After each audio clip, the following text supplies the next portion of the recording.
Ho ho ho and happy Merry Tale Friday! Gather around for the tinsel-tinged true life tale of the Nutcracker. So, once upon a time in Tsarist Russia, there was a dangerous biker gang named Rasputin's Bastards. They were a rowdy, drunken, meth-huffing bunch of true American rebels. On Christmas Eve, they threw on the Doobie Brothers holiday album and got the clubhouse cranked up. All except for one little mud mama named Clara, who was having trouble getting into the holiday spirit. The clock struck 8, and a hushed silence fell over the room as an unexpected visitor arrived. It was Drosselmeyer, the Bastards chapter president, who had just been released from doing 7 years in prison after a conspiracy to murder a federal judge. And just like that other bearded hellraiser, Santa, he came bearing gifts. He gave Clara, his goddaughter, a toy nutcracker he'd carved out of soap in his prison cell. Not super functional, but pretty sweet nonetheless. All of the other bastards were incredibly jealous of Clara's nutcracker, especially Fritz, the mean-spirited hophead, who asked Clara to see her new toy. Fritz seized the nutcracker and, when Drosselmeyer wasn't looking, broke its head off. Because, let's face it, these aren't good people.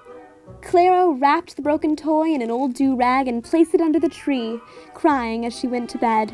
Later, when the clock struck midnight and the clubhouse filled with an eerie layer of bong smoke, Clara awoke to the pungent smell of Saratoga skunkweed and wandered out of the bunkhouse to investigate.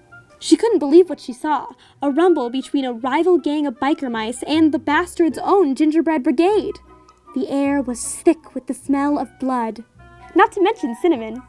Leading the Ginger Brigade was none other than Clara's Nutcracker. Not only had his head spontaneously regenerated, but he grew to be full-sized. And you know what, ladies? He was freaking fine.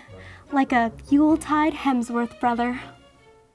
Now the Nutcracker and his Ginger Brigade were about to have their ass handed to them, but Clara took off one of her pointy black vinyl dominatrix boots from Hot Topic and brained the Mouse King across the head with it, distracting him just long enough for the Nutcracker to stick him with a shiv made out of peanut brittle.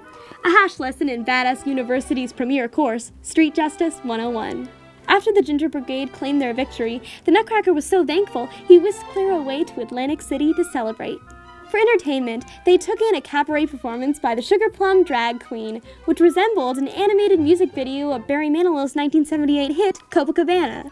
And wouldn't you know it, Clara and the Nutcracker wound up hooking up, and their mutual untamed gutter lust turned his body into actual flesh and blood, and they lived happily ever after.